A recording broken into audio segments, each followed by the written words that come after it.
Estamos esperando unos minutitos para dejar unas cuantas personas más conectarse. Primero que todo, muchas gracias a todos los que están conectados en la tarde de hoy, a todos y a todas. Mi nombre es Ricardo Sayas, yo soy el subsecretario de la Asociación de Derecho Laboral Osbaldino Rojas Lugo. En la tarde de hoy vamos a estar entonces en esta conferencia con la licenciada Vivian Santiago Trinidad y con la compañera presidenta Marta, que va a darle una bienvenida a todos y va a hablar un poquito de la conferencia que vamos a estar disfrutando durante la tarde de hoy.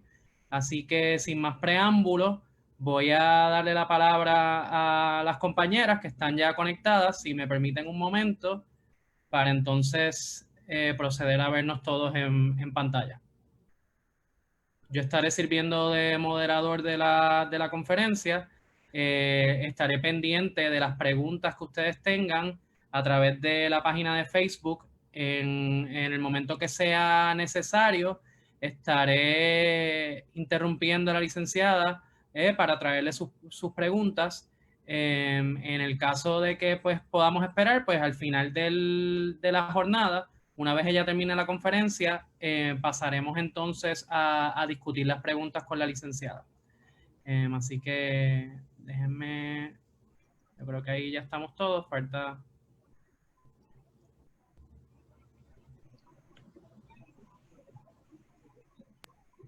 Ahora sí, ya estamos listos. Bueno, pues muy buenas tardes a todos. Mi nombre es Marta Trinidad. Como bien dijo Ricky, soy presidenta de la Asociación de Derecho Laboral Osbaldino Lugo Rojas.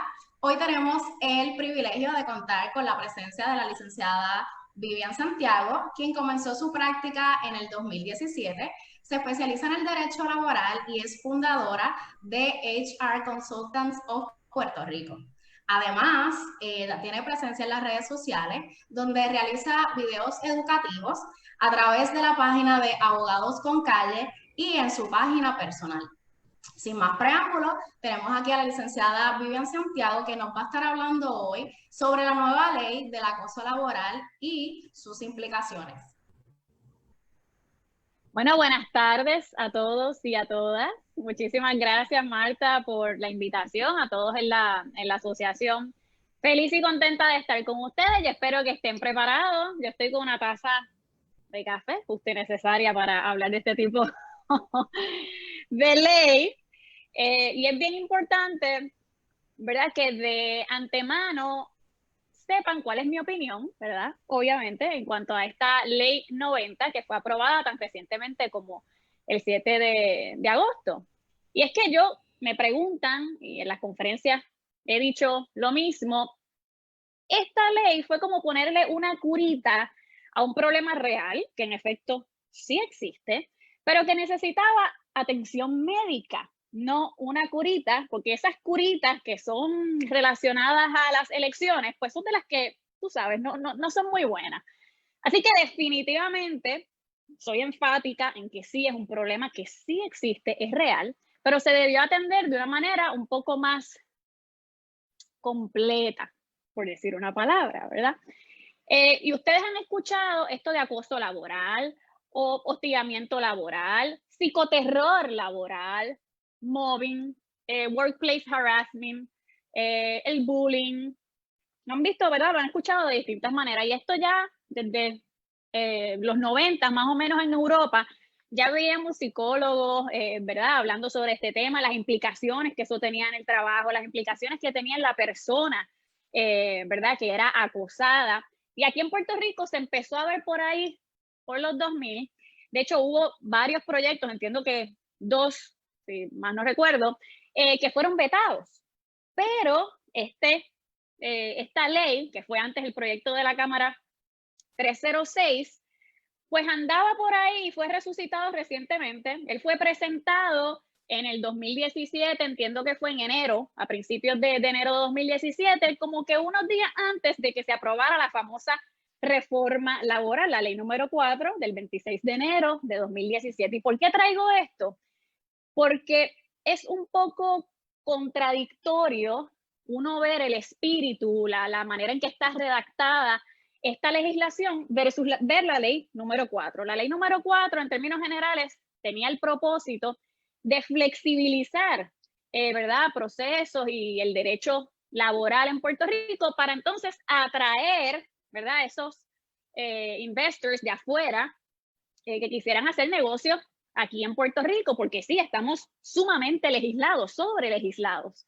Entonces, una manera de decirle, mira, sí, nosotros tenemos un montón de regulaciones y de leyes, etcétera, pero mira, esto ahora lo vamos a aclarar, esto es así, esto es así, para eso mismo, para hacernos atractivos. Y de momento vemos esta ley que se aprobó ahora en agosto, que más allá de ser y promover un asunto, digamos, que quede claro para el que venga a invertir, pues no es así y resulta, no hay cohesión entre ambos, ¿verdad? Entre ambas disposiciones de ley. Y ustedes se preguntarán, bueno, pero es que yo he escuchado que existe protección legal. En efecto, existía protección legal antes de que se aprobara esta ley. Y la respuesta es sí. Nosotros sabemos y conocemos de nuestra Constitución, ¿verdad? La Carta Magna, del artículo 2, sección 1, se reconoce esa inviolabilidad de la dignidad del ser humano. Lo tenemos ahí. Tenemos también la sección número 8, que es este derecho a la intimidad, ¿verdad? Que el ser humano, el individuo, tiene derecho a protección contra ataques abusivos a su honra, reputación, vida familiar, privada, etc. O sea que sí hay un marco jurídico que atiende esta posible situación de acoso laboral. Además de ello, tenemos el artículo 1802 y 1803 de nuestro Código Civil, que ustedes, estudiantes de Derecho, pues como conocerán, ¿verdad? Esa responsabilidad que tenemos por nuestros actos negligentes, omisiones, etcétera, que tenemos que responder en los daños y perjuicios que nosotros causemos. Y también tenemos la Ley 80, que es, ¿verdad?, la que conocemos comúnmente como la de despido injustificado. Y ya ahí se veía lo que es el despido que le llaman constructivo. Yo no estoy de acuerdo porque yo pienso que un despido constructivo no es el que tú estés obligado a renunciar, sino un despido tácito. Y aquí me detengo un momento para que vean el antes y después. En cuanto a la ley, en cuanto a este artículo en particular, de la ley 80, que antes estaba en el artículo 5, decía que es la renuncia del empleado, ¿verdad?, motivada por actuaciones del patrono dirigidas a inducirlo o forzarlo a renunciar, tales como imponerle o intentar imponerle condiciones de trabajo más onerosas, reducirle el salario, rebajarlo en categoría o someterlo a vejámenes o humillaciones de hecho o de palabra. Eso fue antes de la reforma laboral. Una vez se aprobó la reforma laboral, enmendó la ley 80 y presenta el artículo de esta manera, mucho más completo, ¿verdad?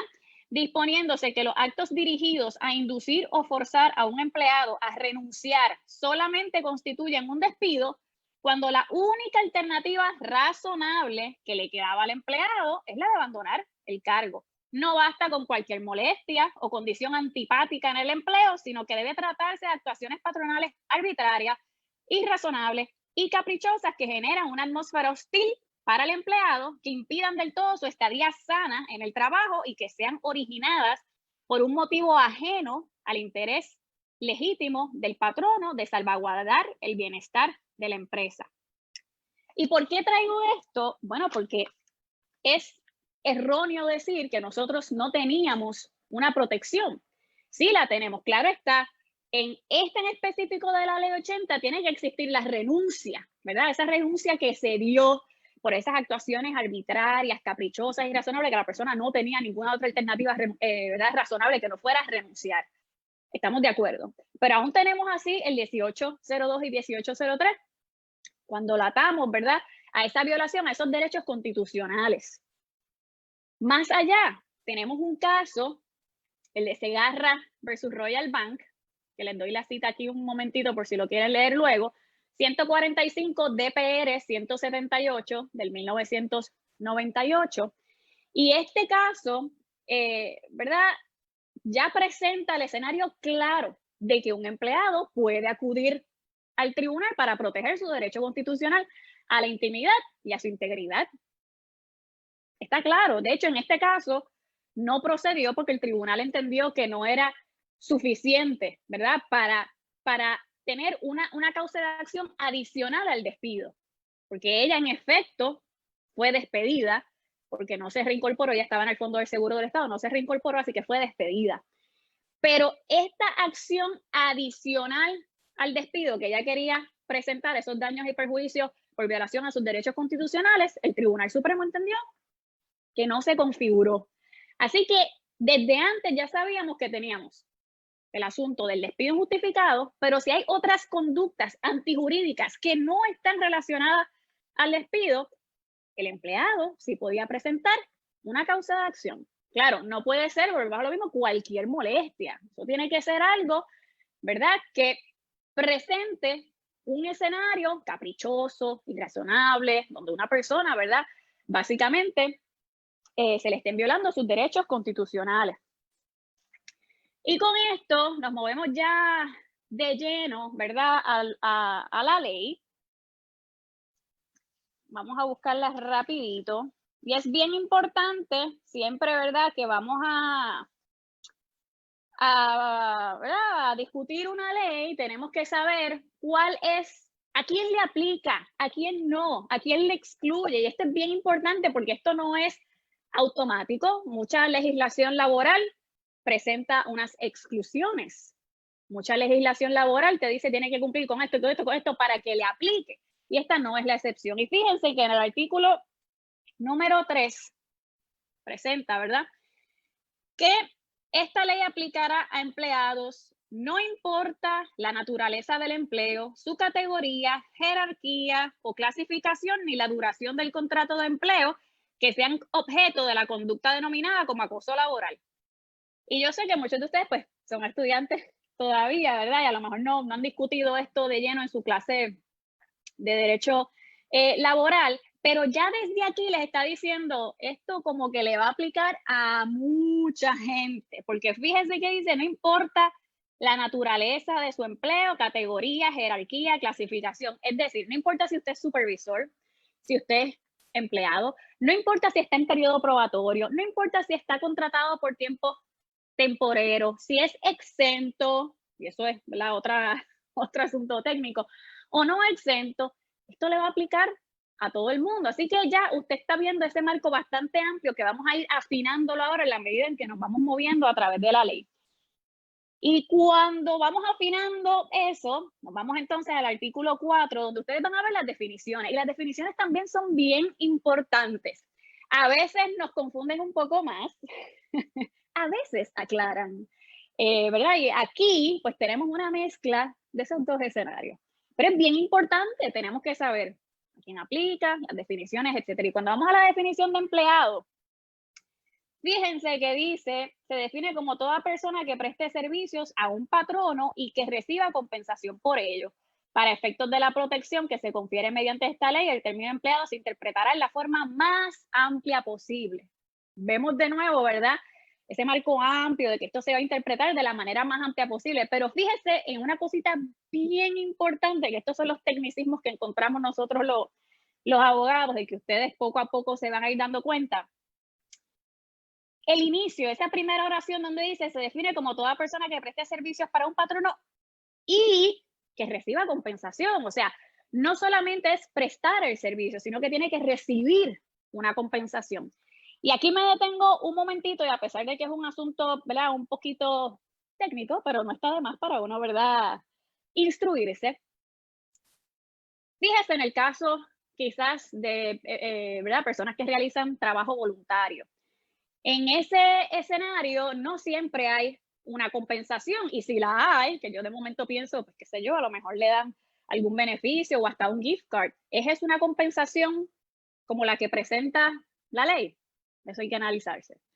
Tenemos que tener cuidado también con los internos, las personas que realizan esos internados en las empresas, que tenemos que distinguir si en efecto son interns, conforme nuestra, ¿verdad?, dentro del contexto federal, porque eso no lo tenemos aquí regulado a nivel estatal, y para eso pueden hacer referencia a la hoja de cotejo del Departamento del Trabajo Federal, es el Fact Sheet 71, si no me equivoco, en el que establece básicamente que nosotros tenemos que distinguir entre empleado o un intern, porque si de momento ese intern lo estamos tratando y es un empleado, le aplicaría esta protección.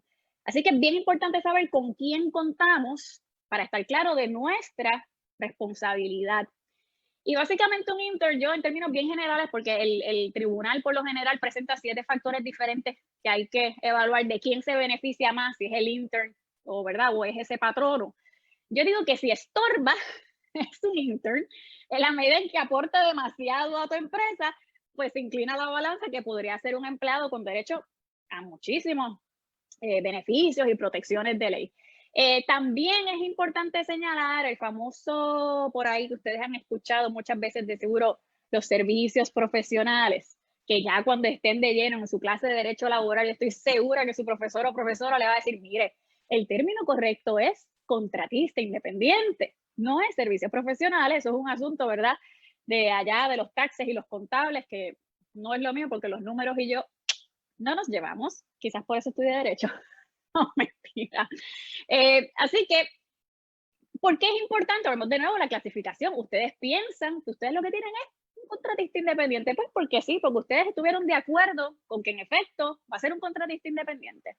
Pero eso no es así. Hay un marco regulatorio, hay unos asuntos que hay que evaluar y no vamos a hablar de esto en el día de hoy, pero es bien importante que sepan que existe lo que le llaman el Common Law Test, ¿verdad? Hay unos factores que los tribunales evalúan para determinar si en realidad es una relación de negocios o es patrono-empleado. ¿Cuál fue la intención de las partes? ¿Cuál es el grado de control que se ejerce sobre esa persona?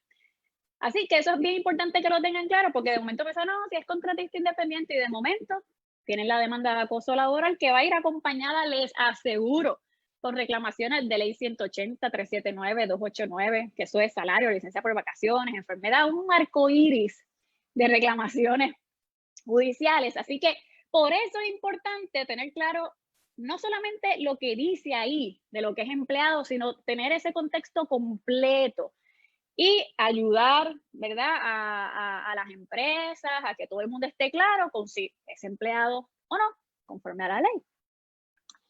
Ya entonces nos movemos hacia lo que es patrono. Y fíjese que aquí no vale la pena ni que lo lea completo, porque esto es, mire, todo corazón que esté latiendo se considera que es un patrono, empresa privada, gobierno, rama judicial, ejecutiva, incluye a todo el mundo y especifica nuevamente, y fíjense ahí en la definición, que emplee personas mediante cualquier clase de compensación, o sea, que vuelve a traer, obviamente, lo de la compensación, pero dice cualquier clase de compensación, y de momento, pues mi mente se pone creativa, y yo digo, bueno, pero si no es salarios, y a lo mejor le está dando, qué sé yo, me da ahora como el gift card, pero oye, eso es un tipo de compensación. Así que hay que tener mucho cuidado con qué se va a pensar si en efecto es una compensación conforme a la ley o no. O sea, que eso hay que tenerlo bien claro. Obviamente, las uniones, agencias de empleo, todo el mundo aquí está incluido, ¿ok? Vamos para la definición de lo que es acoso laboral. Ustedes tienen que ver esto para que vean la cantidad de anotaciones que yo he hecho. Ni les voy a enseñar la ley 4 de transformación y flexibilidad laboral, porque eso ya yo creo que no aguanta ni un pedacito más por ahí escrito. Y es que esto es al estilo reválida. Hay que conocer esa definición completa, porque eso es como un checklist mental que hay que hacer, porque esto es como un delito. Mi posición es que tiene que estar todo lo que dice ahí para que se configure lo que es el acoso laboral. Y en términos penales, que ya yo cogí esa clase hace muchísimo tiempo, yo me gradué en el 2007, así que ya van unos añitos, tiene que estar todo. Así que yo me di a la tarea de más o menos memorizarla, y si no me la sé completa, pues ustedes lo escriben por ahí. Pero fíjense lo siguiente, nuestros legisladores la presentan como esa conducta, ¿verdad?, repetitiva, abusiva, malintencionada, no deseada, que puede ser ya sea verbal, escrito, físico, puede ser a través de su patrono, supervisor, empleado. Vamos a ver que también personas externas a la empresa puede configurarse esa responsabilidad sobre el acoso laboral, ¿verdad? Y esta conducta es ajena a los intereses legítimos de la empresa. Nada tiene que ver con el buen y normal funcionamiento de la empresa. Nuestros legisladores vuelven y repiten, y valga la redundancia, que es repetitiva y no deseada, por eso ya lo teníamos claro. Y fíjense que todo eso está atado a lo siguiente, a que entonces se está atentando contra derechos constitucionales. Y me detengo aquí un momento. El acoso laboral es algo complejo, es un asunto de psiquis, emocional, social, que estamos tratando de darle palabras y es un reto. Aquí en esta definición, usted no ve, todo es descriptivo, no hay ni tan siquiera un verbo por ahí. Atentar, quizás, pero es bien importante que tengamos en mente esto, o sea, es un asunto realmente complejo. Y atenta contra cuáles derechos constitucionales, pues lo hablamos al inicio, ¿verdad? Tenemos nuestra Constitución, el artículo 2, y vamos desde la sección número 1, ¿verdad? Que habla de la inviolabilidad de la dignidad del ser humano. Nos movemos entonces luego al artículo 8, que habla, perdón, a la sección 8 del artículo 2, que habla sobre ese derecho a la intimidad, ¿verdad? Esa protección contra ataques abusivos a su honra, reputación, vida familiar, privada, etcétera. Y también la sección 16, ese derecho que tienen los empleados a tener un lugar de trabajo seguro y saludable. Y todo esto atado, ¿verdad?, a que crea un ambiente hostil, intimidatorio, que una persona razonable no podría trabajar, ¿verdad?, y realizar sus funciones de una manera normal. ¿Cómo me fue en el test? Yo no vi, me hice trampa. Lo leo después porque esto es un monólogo y pues obviamente no podemos interactuar, esa es parte del reto. Así que como ven, es un asunto complejo que va a traer muchos retos y ciertamente tiene que estar atado a esa violación en contra de esos derechos constitucionales. Fíjense que, digo, esto ya estaba resuelto y lo hablamos del caso de Segarra versus Royal Bank, ¿verdad? Que estos derechos constitucionales operan, para utilizar palabras así como de derecho, ex proprio vigore, ¿verdad? No necesita la intervención del Estado y nada que se parezca. Ellos están ahí y pueden, ¿verdad?, hacerse, de poner ante cualquier persona privada, patrón, etcétera. Eso está súper claro. ¿Ok? Vamos entonces con cuál es la responsabilidad del patrono, y eso lo vemos ya en el artículo 5. Finalmente llegamos. Todo patrono que incurra, fomente o permita el acoso laboral será civilmente responsable frente a personas afectadas. Eso ya más o menos lo sabíamos desde el título de la ley. Será responsabilidad de todo patrono tomar las medidas necesarias, y aquí vemos ya la primera responsabilidad, tomar las medidas necesarias para eliminar o reducir al mínimo la ocurrencia del acoso laboral en el trabajo. Ahí me llama muchísimo la atención saber qué es reducir al mínimo. O sea, que si a mí me presentan una causa de acción, yo digo, oye, no lo eliminé, pero lo reduje al mínimo. ¿Cómo eso se puede evidenciar o qué es este asunto de la reducción al mínimo? Ya veremos lo interesante que se van a poner los casos en el tribunal. Aquí vemos la otra responsabilidad, por lo que todo patrono adoptará e implementará las políticas internas necesarias a los fines de prevenir, desalentar y evitar el acoso laboral en los centros. Así que tiene que haber políticas internas implementadas. Así como también investigará todas las alegaciones sobre el particular e impondrá las sanciones correspondientes.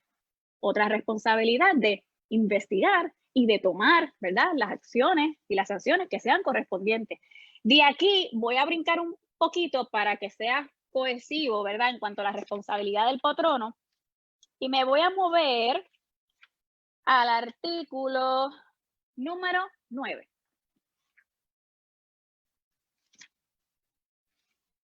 Para irnos por la línea de cuál es la responsabilidad, ¿verdad?, de patrono. la difusión y el asesoramiento, ¿verdad? Aquí establece, ¿verdad?, que tendrá la obligación de exponer el contenido del alcance de esta ley en un lugar visible para todos sus empleados. Pues bueno, eso es que desde ya mi posición sería sacarle copia a la ley y ponerla por ahí en un bulletin board, o por lo menos cuál es la definición de acoso laboral.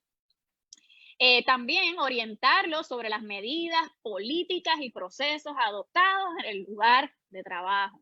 Ya tenemos que ir educando a nuestros empleados, no solamente establecer las políticas, investigar, exponer esto en un lugar visible, porque no es una gaveta. Claro, lo puede enviar por email, ¿verdad? Las personas que estén remoto y no estamos físicamente, obvio, lo podría hacer así. Y para terminar el artículo 9 y de una vez discutirlo, estamos en espera porque, ¿verdad?, los legisladores le dijeron al Departamento del Trabajo y Recursos Humanos, tienes 180 días a partir de la ley para que crees unas guías uniformes, y de ahí patrono tiene 180 días para establecer, ¿verdad?, sus políticas que estén conforme a esa guía. Y aquí me detengo un momento porque se preguntarán, bueno, pero es que la ley dicen que ya entró inmediatamente en vigor el día que era, el 7 de agosto. Y la respuesta es sí. O sea, no hay que esperar por las guías. Lo que sucede aquí es, y mi interpretación es que obviamente una vez estén las guías, pues usted tiene que atemperarlo. Y vuelvo a hacer una aclaración. Recordemos que las guías es eso mismo, es una opinión del Departamento del Trabajo, sí es la agencia con expertise, pero no puede ser contradictorio a lo que establece la ley.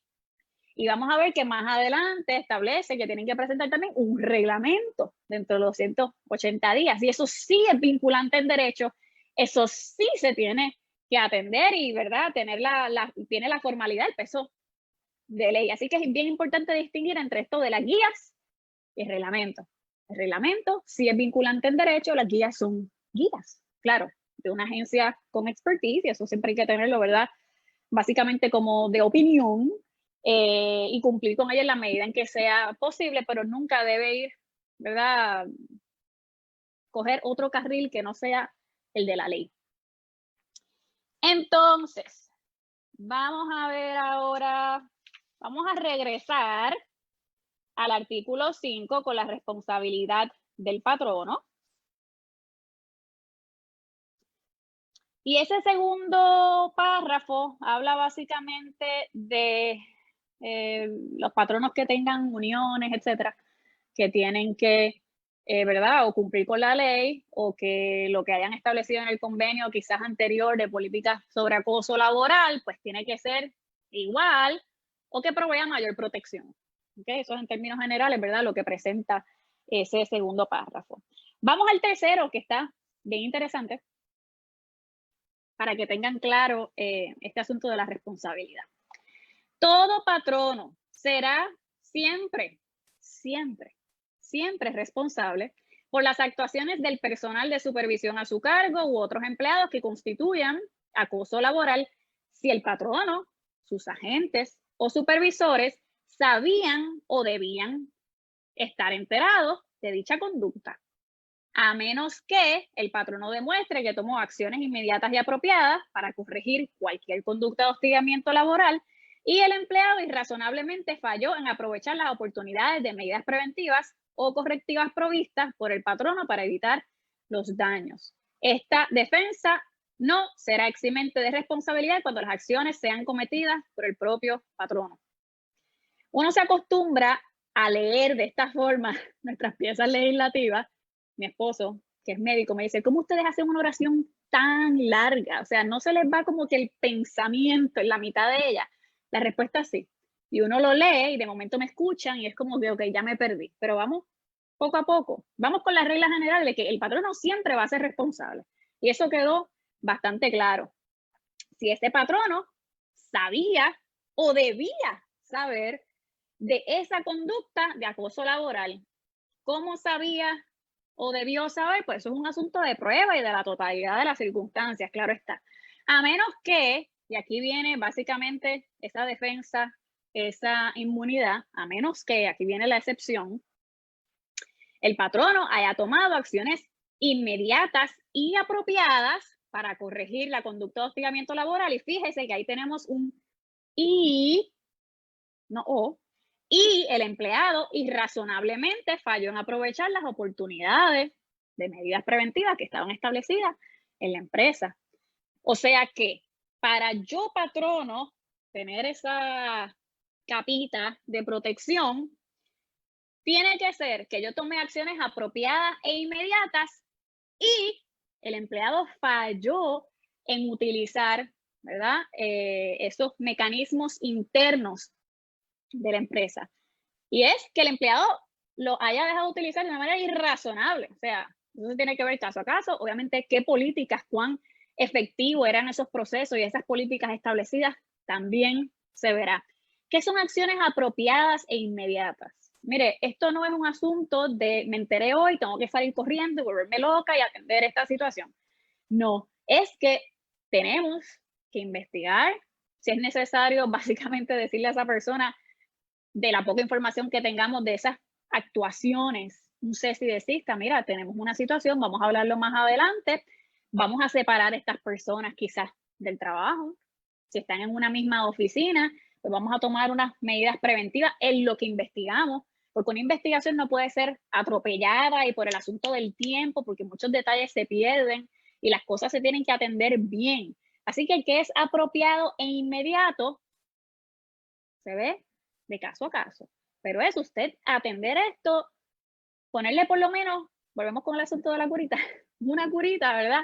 En lo que se puede investigar. Esa curita que puede ser, pues como les mencioné, separar a los empleados, puede suspender, o sea, si usted entiende que sí, que en efecto requiere una suspensión en lo que usted investiga, también se puede hacer. Obviamente, eso tiene que ver caso a caso. Y al final, como ustedes vieron, ¿verdad? Esta defensa no está disponible si las acciones son cometidas por el propio patrono. Obviamente, si es patrono el que comete estas acciones, no hay protección que valga, no hay inmunidad que valga, va a responder por los actos de acoso laboral. Vamos con el último párrafo. En ese caso de que el patrono demuestra haber tomado acciones inmediatas y apropiadas para corregir la situación, gozará de inmunidad. Y eso ya lo habíamos hablado. Y a mí me llama la atención de momento que ellos repiten, ¿verdad? El asunto de que ya lo habíamos visto en el párrafo anterior, que decía, responde a menos que, pues ellos vuelven a repetir esto, pero sin embargo no añaden lo de, y el empleado irrazonablemente, ¿verdad? Haya fallado en aprovechar las oportunidades. Yo no me voy a dejar de llevar, o sea, de llevar por eso, definitivamente, pero es una observación, un detallito por ahí. Y es bien importante ya al final, mire qué importante, sin que dicha inmunidad pueda cobijar a la persona que ha cometido el acoso laboral en su calidad personal. El acosador no se va a liberar de responsabilidad. Si el acosador fue empleado o supervisor, probablemente, quizás, dependiendo del escenario y de lo que hablamos aquí, puede ser que ese patrono no tenga inmunidad, pero el acosador no, y va a tener que responder por los daños.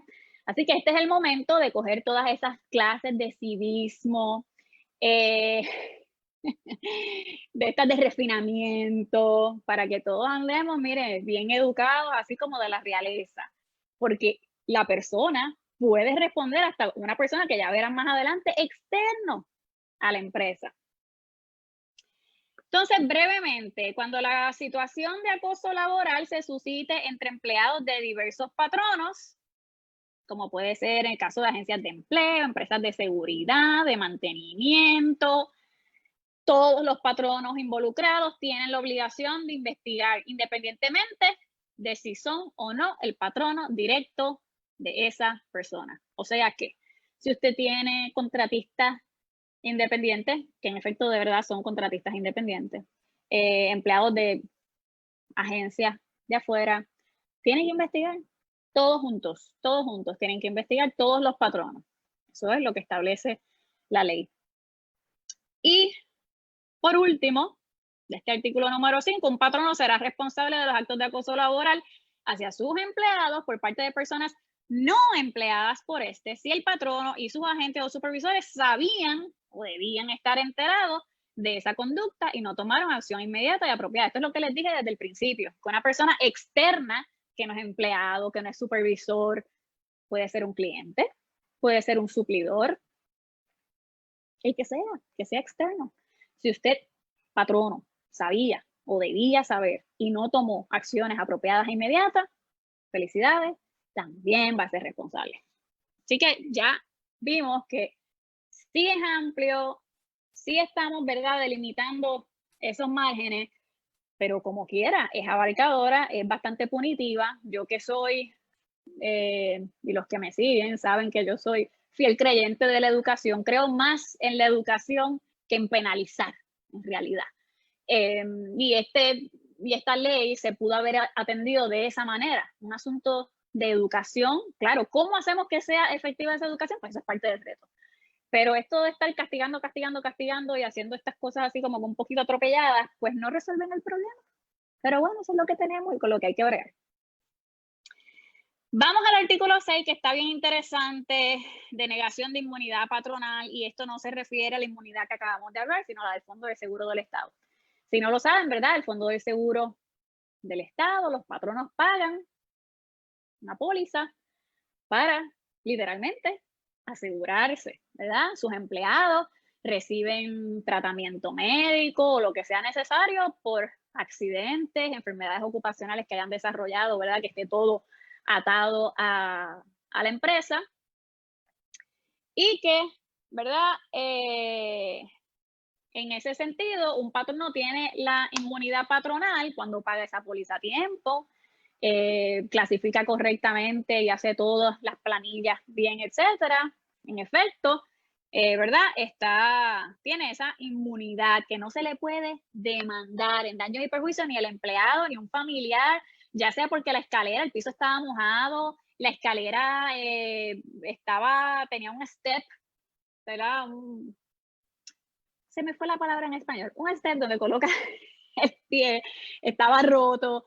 Aunque sea asuntos de negligencia grasa, tiene la inmunidad patronal. Obviamente no la tiene cuando es un asunto intencional, y por ahí es que se fue este asunto de negar la inmunidad patronal, pero esto es un problema más grande. Fíjense que dice que todo patrono que incurra en acoso laboral, según la ley, no puede invocar frente al perjudicado de acoso la inmunidad patronal que confiere la ley del sistema de compensación del trabajo por ser el acoso una acción culposa que se comete con intención de lesionar. Se los acabo de decir, o sea, los actos intencionales no están cubiertos, pero debemos tener claro que no siempre estos actos son intencionales. A veces es un asunto de negligencia del patrono.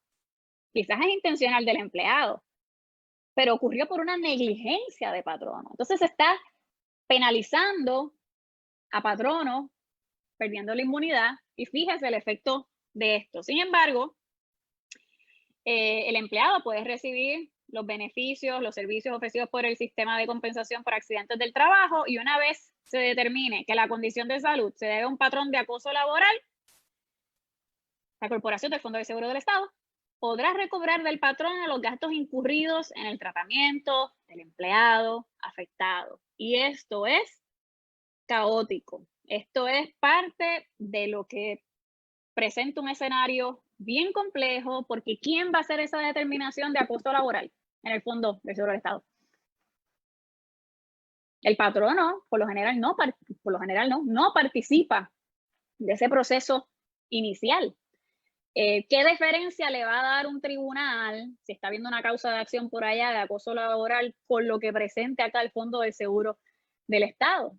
Entonces, ¿para qué uno paga ese seguro?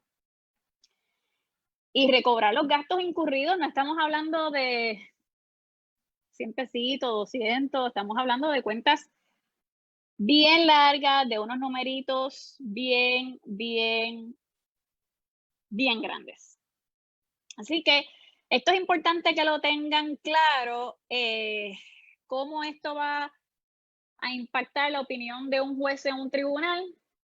Es importante, mas sin embargo, no es cosa juzgada, como ustedes saben, ¿verdad? Porque son dos foros diferentes. El patrono ahí no tuvo nada que ver. Lo que ellos evalúen para determinar si es acoso laboral no va a ser a base de la ley, probablemente. ¿Quién lo va a determinar? No sabemos. Así que esto presenta un reto. De ahí me voy a mover un momentito y estoy para adelante y para atrás, pero es para ir más o menos, ¿verdad? Con un orden. Vamos al artículo 10, el procedimiento. Y esto es bien importante porque la ley presenta básicamente un proceso de agotar remedios administrativos, especial y a la misma vez complicado. Deben saber que el Departamento del Trabajo se opuso a esta ley. Y yo creo que por eso es que no forma parte de este procedimiento, para que vean. Establece, toda persona que reclame ser víctima de acoso laboral debe comunicarlo siguiendo el procedimiento y protocolo adoptado por su patrono. Eso ya lo hablamos. O sea, el primer paso es que tiene que indicarlo. Obviamente el patrono tiene que establecer los procesos, políticas, etcétera. El cual, según ya dispuesto, deberá ser amparado por las guías uniformes. Eso ya lo hablamos. Hicimos la distinción también de lo importante que es la reglamentación versus las guías. En el segundo párrafo, si las gestiones realizadas conforme el procedimiento y protocolo adoptado por el patrono resultan infructuosas. ¿Qué es infructuoso? Pues no lo sé, que el empleado quizás entienda, yo dije que no, como patrono, entiendo que eso, ¿verdad? No se configuró el acoso laboral y por tanto, pues tomé X, Y, Z determinación y el empleado no está contento, pues, ¿es eso infructuoso? ¿Qué es? No sabemos. El empleado afectado acudirá al negociado de métodos alternos para la solución de conflictos de la rama judicial, no al Departamento del Trabajo. O sea, que agote ese remedio en la empresa y luego para donde yo puedo ir es ahí, al negociado. Y si de ahí ese mediador entiende, mira, esto no va a tener solución, o las partes después de haberse orientado dicen, mira, esto no va a tener solución, pues entonces con esa evidencia es que se puede presentar la causa de acción ante un tribunal. Retos que presenta esto, ese mediador, ¿cuál es la capacidad que va a tener para atender este tipo de situación? Importante. Esta situación, ¿en qué se va a convertir? De momento pensamos, varios colegas de derecho laboral, que se puede convertir en un proceso de apelación de amonestaciones y medidas disciplinarias, en el que digan, mira, esta amonestación es parte de un proceso, ¿verdad? Yo soy víctima de acoso laboral, etcétera, etcétera, y si me la quitas, pues yo no te demando. Entonces, ¿qué impacto va a tener eso? Volvemos a lo mismo. El acoso laboral sí existe, sí existe. Lo que sucede es que se atendió de una manera prematura, ¿verdad? No atendiéndolo con la complejidad que eso tiene, porque es un asunto de psiquis, de conducta humana. Y eso ciertamente va a presentar retos. Vamos entonces para que conozcan obviamente cuál es la responsabilidad civil en el artículo 11. Y usted ve que la persona responsable por acoso laboral incurre en responsabilidad civil por una suma igual al doble del importe de los daños. En la mayoría de la legislación laboral usted va a ver que siempre es el doble de los daños. Siempre es el doble de los daños que el acto haya causado, aparte de cualquier otra responsabilidad que se pudiese imputar criminalmente. Si esa conducta de acoso laboral estuvo acompañada, digamos, de acecho, que es un delito penal, pues también. ¿Qué otra conducta podría ser? No sé, me dirán ustedes que son estudiantes de Derecho, ya yo penal lo pasé hace bastante tiempo atrás, pero para que entiendan, ¿verdad? Que una cosa obviamente no excluye la otra. Si se configuran los elementos del delito de acecho, pues ahí está el acecho también, ¿ok? Para irnos por ahí seguidito, vamos con la prescripción, el artículo 12, y para los que no sepan qué es prescripción, que si no son estudiantes de Derecho, ¿verdad? Básicamente, en términos generales y bien sencillo, es el tiempo que tiene de vida una reclamación para darle, ¿verdad?, esa estabilidad jurídica a los procesos, que no sean así para toda la vida, pues se establecen, ¿verdad? Esos periodos prescriptivos que usted tiene para presentar una causa de acción. ¿Por qué? Porque a veces, ¿verdad?, la evidencia se pierde, es más difícil probar el caso, hay muchas cosas y hay distintos, ¿verdad?, términos de prescripción, hay delitos que no prescriben, ¿verdad? Pero aquí estamos hablando de un año. A partir del momento en el que el empleado se sintió acosado.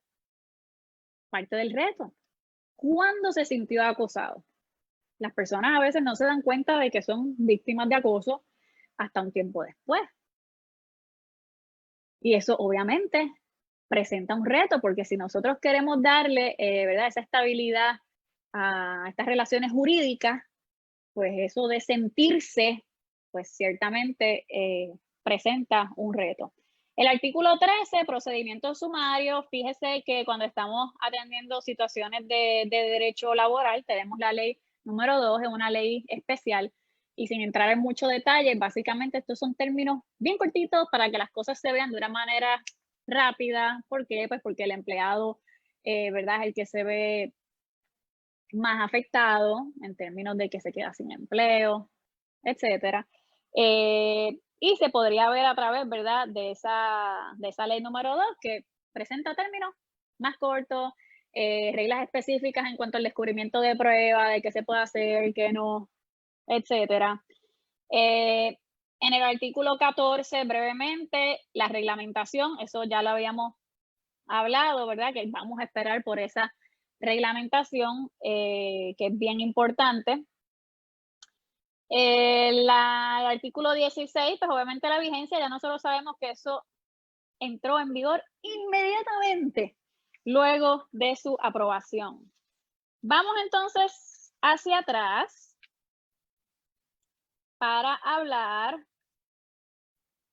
brevemente del artículo 7, el alcance de la protección. Ahí nos presenta la ley número 115, que es la de represalias. Y básicamente, ¿verdad?, un patrono será responsable cuando realice cualquier acto que afecte las oportunidades y condiciones de empleo de un trabajador que se haya opuesto a estas prácticas constitutivas de acoso, que haya denunciado, testificado, colaborado o de cualquier forma participado en una investigación o procedimiento relacionado con el acoso laboral, o cuando omita tomar medidas necesarias para brindarle adecuada protección, disponiéndose que, pues ahí usted ve la A, que ningún patrono podrá despedir, amenazar, discriminar en contra de un empleado con relación a los términos, condiciones, compensación, ubicación, beneficios, etcétera. Cuando ofrezca o intente ofrecer verbalmente o por escrito cualquier testimonio, expresión o información ante una unión, la Oficina de Recursos Humanos, o sea, procedimientos internos de la empresa, y también externos como foro legislativo, administrativo o judicial, siempre y cuando esas expresiones obviamente no sean discriminatorias y obviamente no incumplan con asuntos de confidencialidad. ¿Cómo se va a aprobar esta represalia? Lo ve ahí en el inciso B, ¿verdad?, ya sea por evidencia directa o circunstancial. El empleado podrá además establecer un caso prima facie de violación a la ley, probando que denunció un acto de acoso laboral y fue subsiguientemente despedido, amenazado o discriminado en su contra. Una vez establecido eso, el patrono tiene que alegar y fundamentar una razón legítima y no discriminatoria para el despido, y luego de alegar y fundamentar eso, el empleado entonces tiene que demostrar que eso fue un pretexto para el despido. Y esto ya ustedes lo saben, del caso de McDonnell versus Green, ¿verdad?, que establece este orden de la prueba en caso en que se presenta causa de acción de discrimen, pues también aquí en el caso de represalias.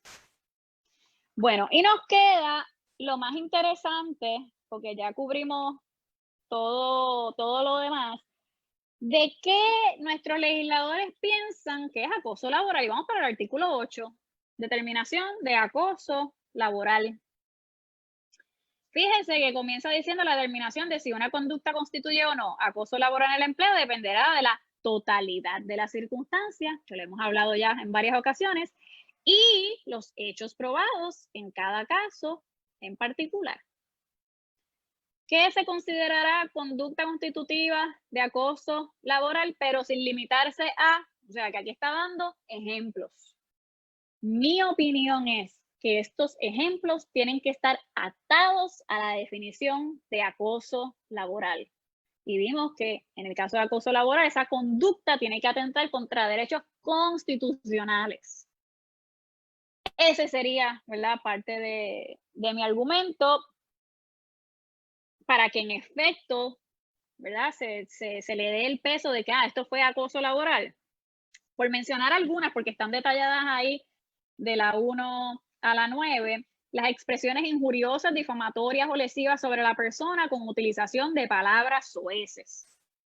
Pues obviamente tiene que ir atado a la definición, porque estábamos hablando de que una conducta repetitiva, abusiva, malintencionada, no deseada, etcétera, atándolo, ¿verdad?, a cada uno de estos, los comentarios hostiles y humillantes de descalificación profesional expresados en presencia de los compañeros de trabajo. Eso es lo que le estoy diciendo, que todo el mundo ahora tiene que estar, mire, con clases de civismo, todos bien educados, para que nada de estas cosas sucedan. Las injustificadas amenazas de despido expresadas en presencia de los compañeros. Si sigues así, te va. Mira que la fila para gente que venga a trabajar aquí es mucha. Pues ya saben, mire que esas cosas no están correctas y no se deben decir. Anyway, pero están aquí. Las múltiples denuncias disciplinarias de cualquiera de los sujetos activos de acoso cuya temeridad quede demostrada por el resultado de los respectivos procesos disciplinarios. Y aquí viene el asunto de la disciplina, que va a crear problemas, porque ya antes lo teníamos. O sea, si uno disciplinaba a un empleado, claro, los patronos que hacen las cosas bien. Estoy partiendo de la premisa que es un patrono que hace las cosas bien. Muchos empleados piensan que es un asunto de acoso laboral, el uno decir, mira, es que esto está incorrecto, es que esto está incorrecto, pues que esto es un asunto de acoso. Entonces ahora tenemos que tener mucho cuidado en la manera en que uno documenta, en el momento en que uno lleva el mensaje, en el momento en que uno corrige a la persona.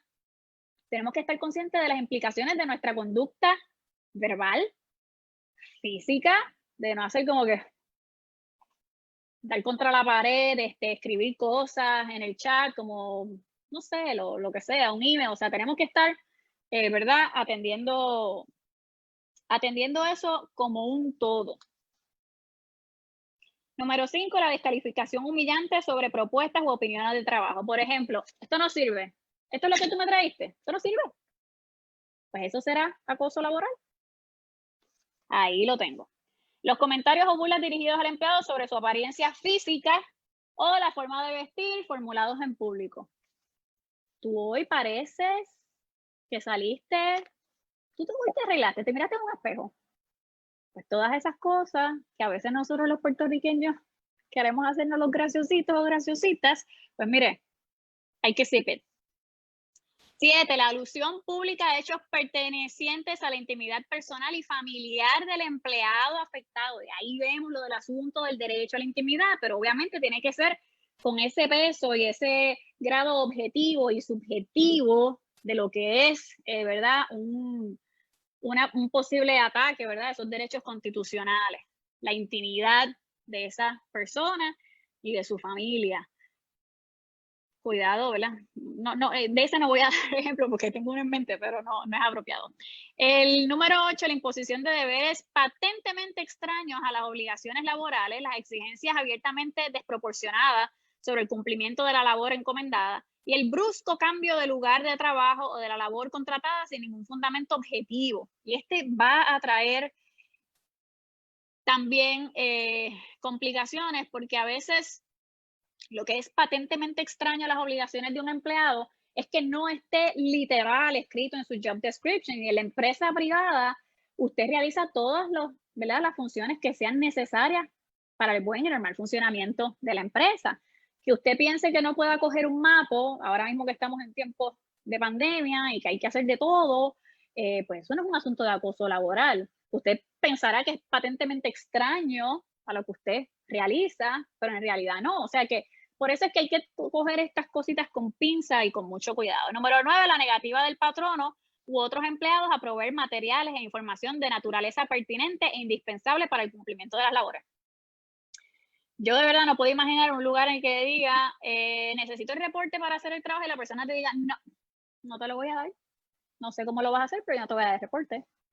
Será un poco extraño, no sé si en el gobierno, cosa que es totalmente ajena a mi conocimiento, sucede, pero yo como que pensaría que dentro de la esfera privada, pues eso no sucede.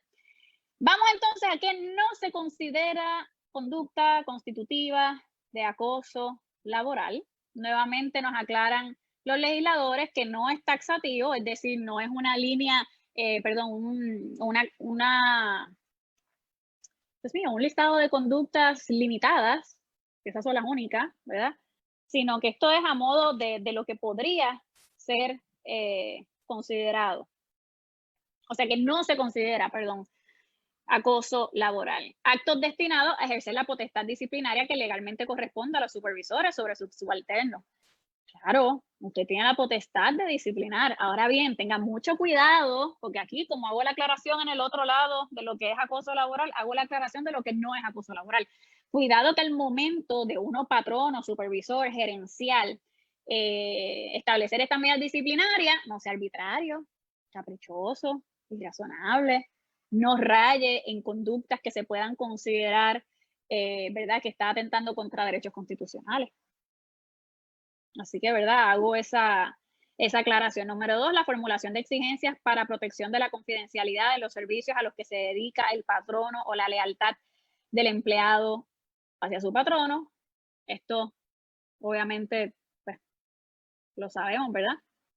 Número 3, la formulación o promulgación de reglamentos o memorandos para encaminar la operación, maximizar la eficiencia y la evaluación laboral de los empleados en razón a los objetivos generales del patrono.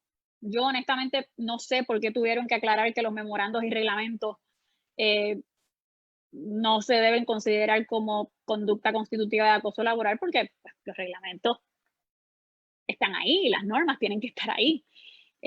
No sé si es que piensan que hay patronos que establecen reglas y normas que son totalmente, no sé, no relacionadas al buen y normal funcionamiento de la empresa, pero bueno. Número 4, tampoco se considera acoso laboral la solicitud de cumplir deberes adicionales de colaboración cuando sea necesario para la continuidad del servicio o para solucionar situaciones difíciles en la operación y servicios que ofrece el patrono. Entonces, en esta sí me detengo un momento porque fíjese que ¿por qué hay que aclarar? Volvemos a lo mismo del asunto del job description. O sea, si tiene que realizar deberes adicionales que sean necesarios, miren, tiene que realizar lo que sea necesario para el buen y normal funcionamiento de la empresa. ¿Por qué te tomas, verdad, el tiempo de aclarar eso cuando en la ley número 4, cuando ustedes tengan la oportunidad de tenerla ante sí, van a ver que los deberes en el artículo 2.15, que la tengo aquí, uno de los deberes del empleado, y te dice el empleado tendrá los siguientes deberes básicos, es cumplir las órdenes e instrucciones del patrono en el ejercicio regular de sus facultades directivas, contribuir a mejorar la productividad y competitividad de la empresa, del patrono, y todos aquellos deberes que se deriven del contrato de empleo, de las reglas o normas que no sean contrarias a la ley, la moral y el orden público. Pero si eso ya lo teníamos claro, entonces vemos el asunto de la contradicción entre la ley número 4 de transformación y flexibilidad laboral del 26 de enero de 2017 con la falta de cohesión con esta nueva legislación, una visión totalmente, bueno, no quiero decir totalmente aparte, pero en gran medida sí. Número 5, acciones administrativas dirigidas a la culminación de un contrato de trabajo con justa causa o periodo fijo de tiempo previsto en el ordenamiento jurídico de Puerto Rico. No necesita mayores explicaciones. Las acciones afirmativas del patrono para hacer cumplir las estipulaciones contenidas en los reglamentos de administración de recursos humanos o de las cláusulas de contrato. Eso sabíamos que podía hacerlo. Las acciones afirmativas del patrono para que se cumplan con las obligaciones, deberes y provisiones que rigen por ley. Pues, sabemos que el patrono tiene esa potestad. Y Ok, esa es la número 7. Aquí tengo que aclarar, ¿verdad?, que patrono conserva, ¿verdad?, su poder de supervisión. Los tribunales han resuelto, y esto está claro, ¿verdad?, que los jueces al momento de tomar decisiones relacionadas a si algo fue una causa de acción, digamos, de la ley 80, si fue injustificado o no, no es que el juez se va a poner el sombrero de patrón y le va a decir, mira, no, es que yo hubiera dicho que esto se podía resolver de esta manera. Ya los tribunales han dicho que eso no es así, o sea que uno tiene que intervenir como juez en el caso de que haya una decisión que sea arbitraria, caprichosa, irrazonable, no que se va a poner el sombrero, ¿verdad?, de supervisor o de profesional de recursos humanos para atender este tipo de situación. Así que, ¿verdad?, en términos generales, esto es ahí súper apresurado porque hay mucho que analizar sobre esto, pero lo que quiero que se lleven consigo es que siempre es importante entender por qué vino la ley, cuáles son las dificultades que puede presentar, qué tenemos que hacer para cumplir, cuáles son nuestras obligaciones, para, ¿verdad?, tratar de evitar estar ante una situación legal, no solo como patrono. Ya vimos que si alguna persona es la que incurre en acoso laboral, pues va a ser responsable. Así que yo creo que ya, terminé. ¿Me tienen preguntas? Sí, déjeme prender por aquí. No, El primero café que está un poco todo, frío, pero está bien. eso pasa, eso pasa. Yo no tengo café hasta ahora. Debí haberme hecho uno. Nada, primero que todo agradecerles a todos los que se conectaron. Tuvimos casi 130 personas conectadas simultáneamente en algún punto, así que les agradecemos a todos. De igual forma, le queremos recordar a los estudiantes de la Facultad de Derecho de la Universidad Interamericana que esta semana vamos a comenzar el periodo de afiliación a la Asociación de Derecho Laboral Osbaldino Cruz Rojas. Les exhorto a que estén pendientes a sus redes sociales, ya que estaremos comunicando los asuntos de cuánto es la cuota, qué les va a incluir la afiliación, qué otras actividades vamos a estar preparando. De igual forma, también aprovecho para pedirles y recordarles a todos que siempre estén pendientes de nuestras páginas de redes sociales, porque por ahí vamos a estar comunicando todas las conferencias que vamos a estar ofreciendo con recursos como Vivian, y de igual forma tendremos algunas de estas exclusivas para nuestros miembros, así que por eso es importante que cuando lancemos el anuncio de afiliación, pues llenen ese formulario que le vamos a poner en las redes sociales, que nos vamos a estar comunicando con ustedes. Voy a hablar un poquito de los comentarios que vi, por si usted quiere decir un poco. No los voy a seleccionar todos porque hay bastantes comentarios. Nuevamente agradecerle a todos los que comentaron algo, porque realmente hubo muchos muy buenos comentarios. Por ejemplo, voy a primero a pasar con las dos preguntas, que yo creo que serían las dos que ya tengo anotadas, y entonces miro si hay alguna otra. Chamir Maisonet Ruiz hizo dos preguntas, licenciada. La primera fue, ¿el patrono puede establecer como medida de resolución la opción de la mediación de conflictos privada en el contrato de empleo para llegar a un acuerdo? Bueno, sí, podría utilizarse como uno de los recursos para tomar ¿verdad?, establecer esas políticas y sí. Muy bien. Chamir también pregunta, ¿esta ley protege a los maestros del sistema de educación del sector público y privado? Sí. Sí, porque también aplica al gobierno. Okay. A quien no Por aplica, lo obviamente, demás, quienes están afuera es el gobierno federal. muy bien. Por lo demás, Cuchita López había comentado, los representantes de recursos humanos en su mayoría no estaban de acuerdo con esa ley, pero porque si la ley se aprobó basada pero la ley se aprobó basada en las estadísticas rampantes de acoso laboral. Había comentado Cuchita. Sí, estamos de acuerdo. Aquí la situación, como siempre digo, es un problema real. El asunto no es que no exista el acoso laboral, es cómo se está atendiendo ese problema. Wendalí Barbosa comentó también, si vas a corregir a una persona, debe haber un testigo para evitar que la otra persona lo difame. Bueno, es que el asunto de difamación, recordemos, y los que están acá en derecho saben que no es cualquier cosa, ¿verdad? No necesariamente, y sobre todo en empresas que son pequeñas, que no tienen este departamento de recursos humanos, que a veces hasta el propio patrono, el dueño de la empresa que también funge como supervisor y como personal de recursos humanos, o sea, en la medida en que sea, que se puede hacer, pues sí, que haya una persona, pero también que sea gerencial, supervisor, etcétera, que le esté acompañando. Si no se puede, pues miren, ¿no? ¿Qué vamos a hacer? Lo importante es quizás tener la puerta abierta, ¿verdad? Algo que pueda ayudarle. Muy bien. Pues yo creo que con eso estaríamos. Di unos minutitos a ver si surgían preguntas adicionales, pues no tuvimos más ninguna, así que muchas gracias, Pues licenciada. bueno, entonces, claro. Sí, quedó claro y cumplimos con la meta del tiempo, así que muchísimas gracias, licenciada, por su participación. También gracias a la presidenta Marta Trinidad, que tuvo que excusarse, pero estuvo al inicio de la conferencia con nosotros. Y nuevamente gracias a todos los que se conectaron. Recuerden, una vez más, a partir de esta semana comienza el proceso de afiliación a la Asociación de Derecho Laboral para los estudiantes de la Universidad Interamericana de Puerto Rico, la Facultad de Derecho, así que estén conectados a nuestras redes sociales para esa oportunidad y otras conferencias como esta. Así que muchas gracias. Gracias, licenciada. Chao, que estén bien, gracias. Hasta luego. Gracias a todos.